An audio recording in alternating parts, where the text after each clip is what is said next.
नमस्कार, मैं हूं मनोज वर्मा और आप देख रहे हैं अटेंशन में आज जिस विषय पर बात होगी वो है हाथ को चाहिए साथ। जी हां, कांग्रेस के वरिष्ठ नेता सुरेश पचौरी ने संकेत दिए हैं कि कांग्रेस का जयस से गठबंधन हो सकता है। गठबंधन को लेकर जयस से बातचीत जारी है, यानी 2018 वाली तस्वीर फिर 2023 के चुनाव में देखने को मिल सकती है। दरअसल आम आदमी पार्टी ने 230 सीटों पर अकेले चुनाव लड़ने का ऐलान किया है। आपके मैदान में उतरने से कांग्रेस को ही सबसे ज़्यादा नुकसान होने की आशंका है। शायद यही वजह है कि कांग्रेस जयस का साथ चाह रही है, जिस पर बीजेपी ने भी चुटकी ली है। हालांकि अब सवाल ये है कि क्या 2018 जैसे नतीजे कांग्रेस जयस के साथ मिलकर दोहरा पाएगी, और क्या जयस आपसे होने वाले नुकसान की भरपाई कर पाएगी। आखिर कांग्रेस और जयस के गठबंधन से बीजेपी पर कितना असर पड़ेगा, आज चर्चा इन्हीं सवालों को लेकर करेंगे। लेकिन पहले ये रिपोर्ट देखिए।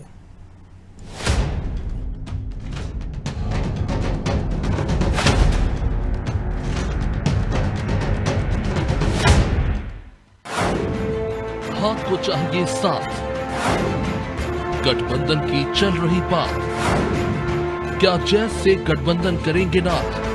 2018 में आदिवासी संगठन जयस का साथ कांग्रेस को मिला था। नतीजा ये हुआ कि 15 साल बाद कांग्रेस प्रदेश में सरकार बनाने में कामयाब हुई। लेकिन इस बार की स्थिति थोड़ी अलग है। एक तरफ जयस टूटी हुई दिख रही है, तो वहीं उसने अकेले ही चुनावी मैदान में उतरने की घोषणा कर दी है।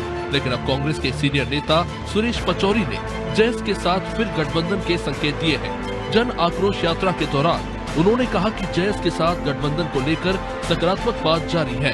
इतना ही नहीं, पचौरी ने कहा कि प्रदेश में इंडिया गठबंधन के सहयोगी दल कितनी सीटों पर चुनाव लड़ेंगे, इसे लेकर भी जल्द फैसला हो जाएगा। आदिवासियों पर, दलितों पर, महिलाओं पर अत्याचार लगातार बढ़ते जा रहे हैं। इस सिलसिले में एक यात्रा राम मेघवाल जी ने और विक्रांत भूरिया जी ने प्रदेश के कई जिलों से की, तो कई बातें उजागर हुई हैं।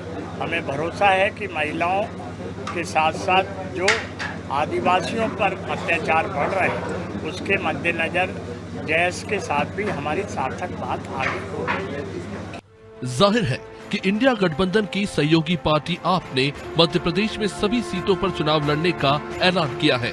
इससे कांग्रेस को सबसे ज्यादा परेशानी हो सकती है, क्योंकि अगर वोट बटा तो ये भी तय है कि कांग्रेस को इसका नुकसान होगा और बीजेपी को फायदा।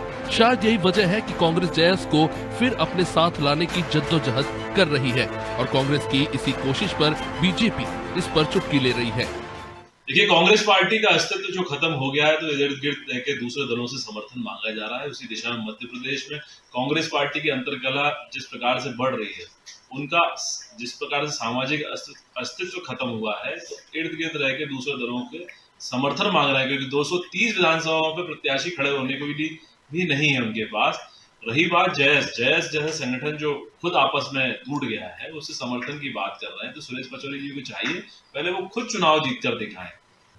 कुल मिलाकर कांग्रेस फिर 2018 वाले ही समीकरण बैठाने की कोशिश कर रही है, ताकि उसे नतीजे भी वैसे ही मिले।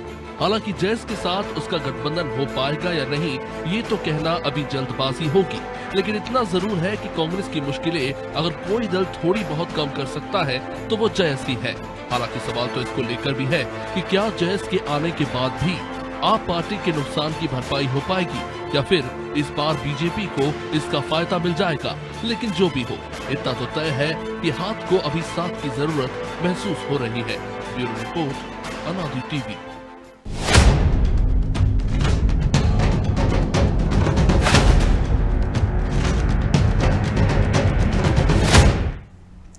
तो इसी मुद्दे पर चर्चा करने के लिए हमारे साथ जुड़ गए हैं वरिष्ठ पत्रकार खिलावन चंद्राकर और हमारे सहयोगी ब्रजेश चौक से। वो स्वागत है खिलावन जी आपका। और जय आदिवासी संगठन हमने देखा था पिछले चुनाव में बड़ी धूमधाम से उदय हुआ था, बड़ी उम्मीदें उससे की गई थी और कांग्रेस को इसका फ़ायदा भी मिला। लेकिन मौजूदा परिस्थितियों में जयस के 3 टुकड़े हो चुके हैं घोषित तौर पर, और अघोषित रूप पे कौन किसके साथ ही किसी को समझ में नहीं आ रहा है। अब ऐसे में अगर सुरेश पचौरी कह रहे हैं कि जयस गठबंधन से बातचीत चल रही है, तो पहला सवाल तो यही कि आखिर इन तीनों में से कौन इसके साथ आएगा, इनके साथ आएगा, किन शर्तों पर आएगा, और क्या सुरेश पचौरी कर पाएंगे, और क्या कमलनाथ की इसमें मंजूरी रहेगी? देखिए, जयस निश्चित रूप से 3 हिस्से में बढ़ चुकी है। एक का नेतृत्व हीरालाल अलावा कर रहे हैं, उसके अतिरिक्त उनके दो पुराने साथी अलग होकर के अलग झंडा बरदारी कर रहे हैं। एक मुजालदे एक ग्रुप में। कुल मिला के मुझे लगता है कि कांग्रेस जिस तरह से प्रयास कर रही है कि जयस के साथ गठबंधन हो, तो अभी सुनिश्चित नहीं है कि जयस के किस गुट के साथ गठबंधन हो। जहां तक हीरालाल अलावा का सवाल है, हीरालाल अलावा ने ही घोषणा की है कि वो पृथक से चुनाव लड़ेंगे। अपने जयस की जो है ना सारे 90 सीटों में लगभग चुनाव लड़ेंगे, ये घोषणा उनके द्वारा ही की गई है।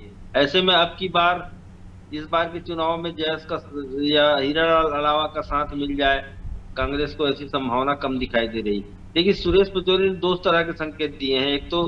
एक तो जयस के साथ गठबंधन की बात कही है कि गठबंधन की बातचीत चल रही है। दूसरी बात उन्होंने की है कि जो इंडिया है, इंडिया के साथ सपा और आम आदमी पार्टी है, उनके साथ भी सीटों के बंटवारे को लेकर के बातचीत चल रही है, ऐसा उन्होंने संकेत दिया है। लेकिन यहाँ तो मध्य प्रदेश में सपा ने कुछ सीट घोषित कर दी है, साथ ही आम आदमी पार्टी ने भी कुछ टिकट घोषित कर दी है।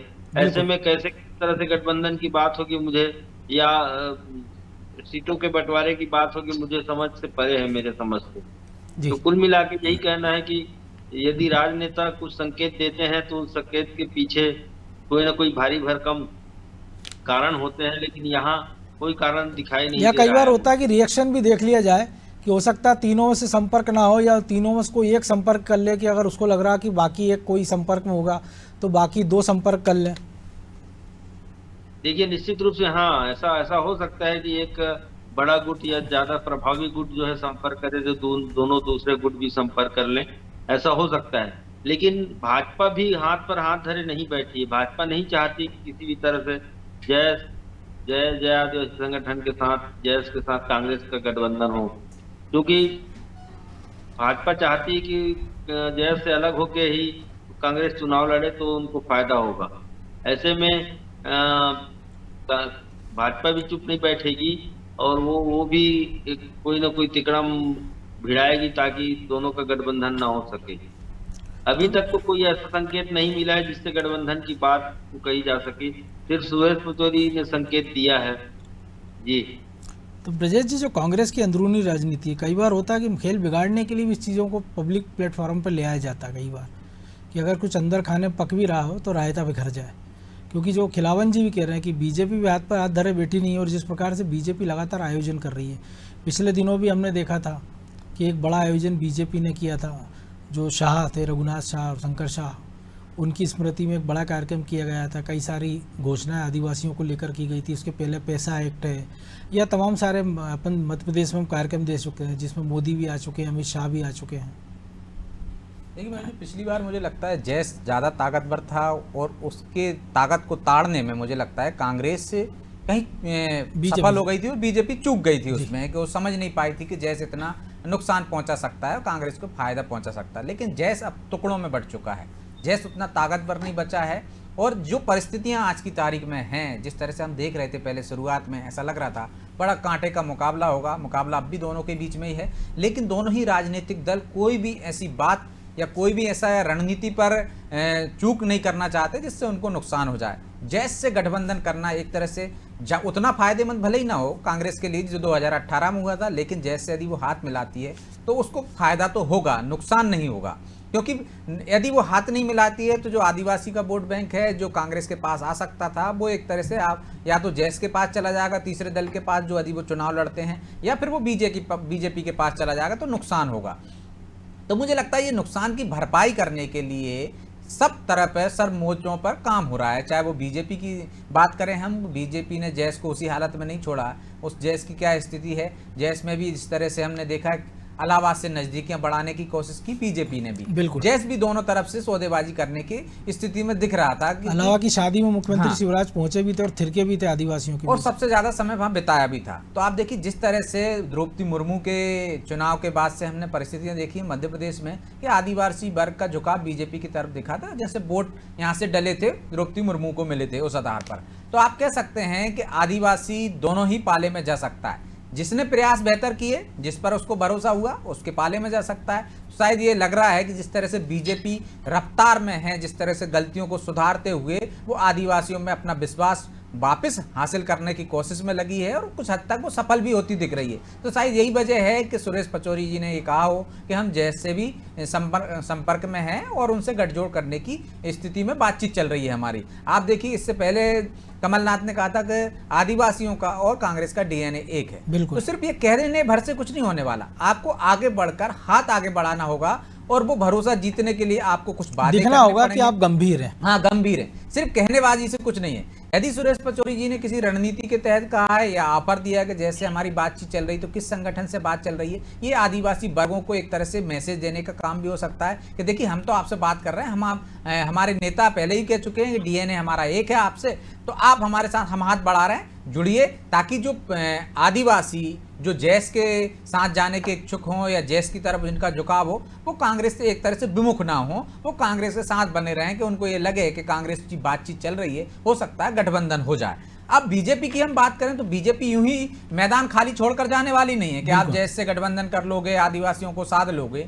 जैस पहले भी टूट चुका है, इसलिए हमने देखा कि भट्टी परिवार में बीजेपी ने सेंध लगाई है। बिल्कुल। तो आप देखिए कि आदिवासियों में पैठ बढ़ाने के लिए आरएसएस भी लगा हुआ है, बीजेपी भी लगातार ऐसी योजनाएं ला रही है, लगातार ऐसे कार्यक्रम कर रही है जिससे आदिवासियों का भरोसा हो, उन पर हो जाए। और जो 2018 में एक तरह से हम ये कह नहीं सकते मनोज जी कि पूरा आदिवासियों का एकदम विश्वास टूट ही गया था बीजेपी से और एकदम कांग्रेस पे उनने पूरा भरोसा कर लिया। बिल्कुल। हाँ, कुछ डिगा था, वो डिगा था, जिस वजह से शायद मुझे लगता है उससे बेहतर इस बार करने की कोशिश की गई है शिवराज सरकार द्वारा, ताकि वो विश्वास वापस हासिल किया जा सके। विश्वास ही वापस हासिल नहीं किया जा सके, जो और कुछ कांग्रेस में जो सेंध लगा सकते हैं, हमने उपचुनाव में भी देखा है, वो सेंधमारी की कोशिश भी की गई। बिल्कुल। दोनों जतन कर रहे हैं, किसकी सफलता मिलती है ये तो आने वाला समय बताएगा। तो खिलावन जी, बात तो विश्वास की है कि दिल्ली में INDI गठबंधन की बैठक में सीट शेयरिंग को लेकर चर्चा होती है, उसमें अरविंद केजरीवाल मौजूद रहते हैं और अगले दिन वो मध्य प्रदेश में पहुंच जाते हैं और कांग्रेस के नेताओं पर निशाना साधते हैं।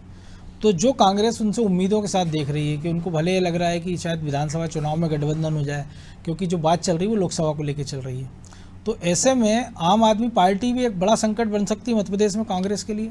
इससे कांग्रेस कैसे निपट पाएगी? निश्चित रूप से यदि आम आदमी पार्टी पृथक से चुनाव लड़ेगी तो निश्चित रूप से कांग्रेस के लिए बहुत मुश्किलों भरा सफर रहेगा। कुल मिला के जो इंडिया गठबंधन है उसको देखा जाए तो इंडिया गठबंधन अभी पूरी तरह से लोकसभा चुनाव पर केंद्रित है और लोकसभा चुनाव के सीटों के बंटवारे पर काम हो रही है। लेकिन इस बीच जो है 4-5 राज्यों में विधानसभा के चुनाव होने हैं, वहां भी आम आदमी पार्टी यदि राजस्थान, छत्तीसगढ़ और मध्य प्रदेश में अपनी ताकत बता रही है तो इसे रोकना जरूरी है यदि गठबंधन को सफल बनाना है तो। और इसके लिए शायद वो विधानसभा के सहारे लोकसभा के लिए बार्गेनिंग के लिए अपना एक स्पेस तैयार कर रही होगी।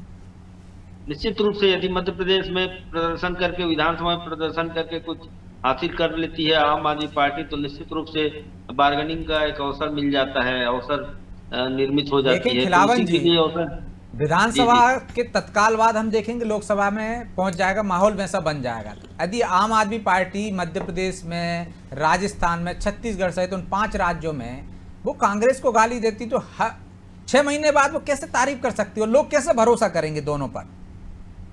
इंडिया गठबंधन के साथ यही है, इंडिया गठबंधन के साथ एकता तो दिखाई देती है एक मंच पर, लेकिन आपस में जो है विरोधाभास इसी तरह से बयानों से पता चलता है। एक पार्टी के खिलाफ दूसरे पार्टी राज्यों में प्रदर्शन करती घूमती, छत्तीसगढ़ में हो, चाहे मध्य प्रदेश में हो, चाहे राजस्थान में हो। आपने देखा होगा कि आम आदमी पार्टी लगातार सक्रिय है और खुद अरविंद केजरीवाल और भगवंत सिंह मान ऐसे सभाओं में जाते हैं और वहाँ कांग्रेस को कोसते हैं, या राजस्थान में और छत्तीसगढ़ में, मध्य प्रदेश में, बिल्कुल मध्य प्रदेश में भी कांग्रेस को कोसते हैं। तो कुल मिला के आम आदमी पार्टी का रुख जो है वो बार्गेनिंग के लिए ही अपनी स्थिति को मजबूत करके, विधानसभा चुनाव में स्थिति को मजबूत करके लोकसभा चुनाव के लिए बार्गेनिंग करने का मूड दिखाई देता है। और यदि कांग्रेस को बेहतर स्थिति में अपने आप को विधानसभा चुनाव में खड़ा करना है या बेहतर परिणाम की आशा है तो निश्चित रूप से आम आदमी पार्टी से उसको कोई ना कोई गठबंधन करना पड़ेगा। तो ब्रजेश जी, गठबंधन इतना आसान होगा क्या? क्योंकि हम देख रहे हैं कि एक मेयर की सीट है उनके पास और वही मेयर उनकी प्रदेश अध्यक्ष भी हैं। ग्वालियर में हमने देखा मेयर चुनाव में लगभग 50,000 के आसपास उनकी कैंडिडेट को वोट मिलते हैं। बुरहानपुर में हमने देखा कि कांग्रेस के हाथ से एक सीट उन्हीं के कारण चली जाती है, AIMIM के कारण। पार्षद भी कई सारे जीते आम आदमी पार्टी के। देखिए, विधानसभा चुनाव में तो मनोज जी मुझे नहीं लगता कि कोई गठबंधन के लिए सुगबुगाहट भी चल रही है, कोई प्रयास भी चल रहे हैं और कोई गठबंधन करने के लिए तैयार भी हो जाएगा। आम आदमी पार्टी की जिस तरह से तैयारियां चल रही हैं, जिस तरह से उम्मीदवार घोषित किए जा रहे हैं, चाहे हम अन्य दलों की बात कर लें, वो गठबंधन की कहीं कोशिश नहीं हो रही। गठबंधन की कोशिश या कहीं हो रही है तो जो हम चर्चा कर रहे हैं कि जैस से बात कर रहे हैं, क्योंकि वो इतना बड़ा संगठन है नहीं है कि अकेले की दम पर मध्य प्रदेश में चुनाव लड़ सके। और लेकिन बीजेपी जब और मामला कांग्रेस का इतना मुकाबला कांटे कर की सके। लड़ाई का है तो कुछ सीटों का अंतर भी हमने पिछले चुनाव में भी देखा ना, कि कुछ सीटों के हेरफेर ने सबकी किस्मत बदल दी थी। देखिए, बिल्कुल बदल देती है, लेकिन यहाँ पे कोई भी मैदान नहीं छोड़ना चाहता ना। कांग्रेस को हाथ बढ़ाने की जरूरत है। कांग्रेस हाथ बढ़ाए तो कुछ संभव हो सकता है। यदि कमलनाथ हाथ बढ़ाएं अखिलेश यादव की तरफ तो मुझे लगता है कि कुछ संभव हो सकता है। लेकिन जो पिछली बार भी कोशिश की गई थी वो सफलता नहीं मिली। भले ही समर्थन दिया हो समाजवादी पार्टी ने, बसपा ने, वो एक व्यक्तिगत संबंधों के आधार पर दिया था, लेकिन अब वैसे प्रयास नहीं हो रहे हैं। कांग्रेस को लग रहा है कि दोनों के बीच में मुकाबला है। यदि सीट शेयरिंग यहाँ करेंगे तो उसकी जो संभावना है, जिस तरह से हमने देखा उत्तर प्रदेश में समझौता करके गठबंधन करके वो मैदान में उतरे तो कांग्रेस को नुकसान होता है। इसलिए वो ऐसा कोई भी जोखिम मध्य प्रदेश में उठाना नहीं चाहती, जैसा उसने महाराष्ट्र में उठाया, जैसा उसने पश्चिम बंगाल में उठाया, जैसा उत्तर प्रदेश में उठाया। क्योंकि जहां जहां उसने गठबंधन किया है और संयुक्त रूप से मैदान में उतरे हैं, उन राज्यों से एक तरह से कांग्रेस का खात्मा होता गया है। आम आदमी पार्टी कांग्रेस को ही नुकसान पहुंचाएगी, इसकी संभावना ज्यादा इसलिए भी है कि जो नाराज वोट बैंक है, यदि आम आदमी पार्टी से हम उदाहरण के तौर पर ले लें कि ममता मीणा आम आदमी पार्टी में जा रही हैं, वो बीजेपी छोड़कर, क्योंकि उनको टिकट नहीं मिला। यदि वो चाचौड़ा से चुनाव लड़ती हैं तो कांग्रेस को फायदा होगा? निश्चित तौर पर नहीं होगा, क्योंकि जो वोट नाराज वोट कांग्रेस के पाले में जा सकते थे वो अब कांग्रेस के पास नहीं जाएंगे। जो सरकार से नाराज होंगे वो कांग्रेस के पास नहीं जाएंगे। तो मुकाबला त्रिकोणीय हो जाएगा। त्रिकोणीय मुकाबले में बीजेपी की बल्ले बल्ले भी हो सकती है, कांग्रेस की भी हो सकती है। तो ये एक जिस तरह से सीट फंसाने का मामला है कि यदि ममता मीणा चुनाव मैदान में उतर रही हैं तो बीजेपी का कुछ वोट बैंक उनके पास इस आधार पर जा सकता है कि वो लगातार मेहनत कर रही थी, उनको टिकट मिलना चाहिए था, नहीं मिला, जो उनके समर्थक होंगे। यदि वो कांग्रेस में जाती तो कांग्रेस को फायदा हो सकता था, लेकिन बीजेपी का जो वोट बैंक है कांग्रेस को शिफ्ट नहीं होता। तो बीजेपी के लिए भी कई जगह पे हम देखेंगे वो नुकसानदायक साबित हो सकती हैं और कुछ जगह पे हम देखेंगे कांग्रेस के लिए ज्यादा नुकसानदायक साबित होती हैं, क्योंकि जो वोट बैंक कांग्रेस को मिलना चाहिए नाराजगी के बात बोले, वो उसको मिल नहीं पाता है, वो आम आदमी पार्टी हमने 2008 में देखा था भारतीय जनशक्ति के कारण। तो खिलावन जी, एक संभावना ये भी हो सकती है क्या कि आम आदमी पार्टी और जैस साथ मिल लें? क्योंकि आम आदमी पार्टी के पास भी आदिवासी इलाकों में तो कैंडिडेट है नहीं और 230 सीटों पर उनको चुनाव लड़ना है, तो आदिवासी चेहरों की तलाश तो उन्हें भी होगी।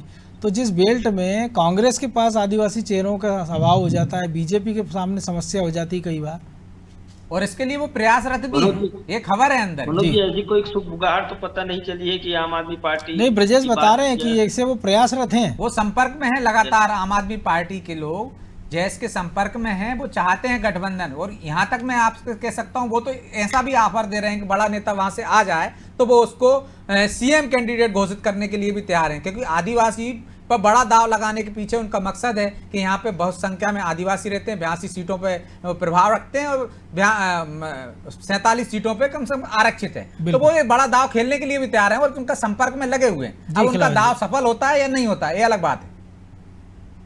यदि उसका दांव सफल होता है, निश्चित रूप से कांग्रेस के लिए बहुत बड़े खतरे की घंटी बजेगी और कांग्रेस को बहुत बड़ा नुकसान हो इससे उठाना पड़ सकता है। इसीलिए संभवतः हो सकता है आम आदमी, आप ब्रजेश जी आप बता रहे हैं तो निश्चित रूप से आम आदमी पार्टी का प्रयास जैस के किसी गठबंधन, किसी संगठन से, जैस के किसी गुट से उनकी बातचीत चल रही होगी। लेकिन मुझे लगता है कि देखिए, भाजपा का जहां तक सवाल है, सवाल भाजपा और कांग्रेस के दोनों के बीच मुकाबले की है। इसमें आदिवासी वोटरों को लेकर के भाजपा जिस तरह से सजग है और जिस तरह से नित्य नई घोषणाएं की गई है, जिस तरह से आदिवासी स्वाभिमान को जिंदा रखने का प्रयास किया गया है, तो मुझे लगता है कांग्रेस उसमें पिछड़ रही है। संभवतः यही कारण कि कांग्रेस लगातार आरोप लगाती है कि आदिवासियों पर अत्याचार हो रहा है, उनके ऊपर जो है पेशाब किया जा रहा है, उनकी हत्या करके उनको जमीन के अंदर काट दी जा रही है, जबकि ये आपराधिक मामले, आप हम भी सब समझ रहे हैं, कांग्रेस भी समझ रही है। कल अनूपपुर में हुआ कि एक वृद्ध आदिवासी के साथ पिटाई की गई भाजपा के नेता के द्वारा।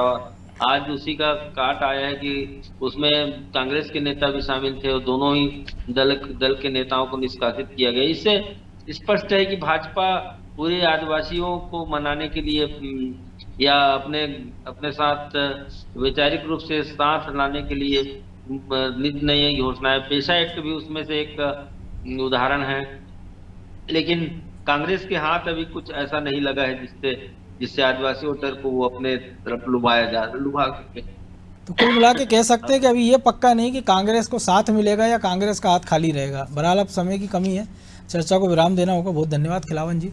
तो निश्चित तौर पर कांग्रेस इस पूरे चुनाव में करो मरो की स्थिति में और सारे दाव सारे पत्ते चल रही है, लेकिन सफलता कितनी मिलती है, किस हद तक मिलती है, और अगर अभी गठबंधन हो भी जाता है तो वो किस गुट के साथ होगा, उस गठबंधन की शर्तें क्या होगी, क्या वो कांग्रेस के टिकट पर लड़ेंगे या जैस अपने झंडे तले कैंडिडेट मैदान में उतारेगा, ये तमाम सारे किंतु परंतु। और इसके साथ ही सबसे बड़ा पेच ये भी है कि आम आदमी पार्टी उसका रुख क्या होगा। अटेंशन में फिलहाल इतना ही, मुझे दीजिए इजाज़त और आप देखते रहिए अनादि टीवी। नमस्कार।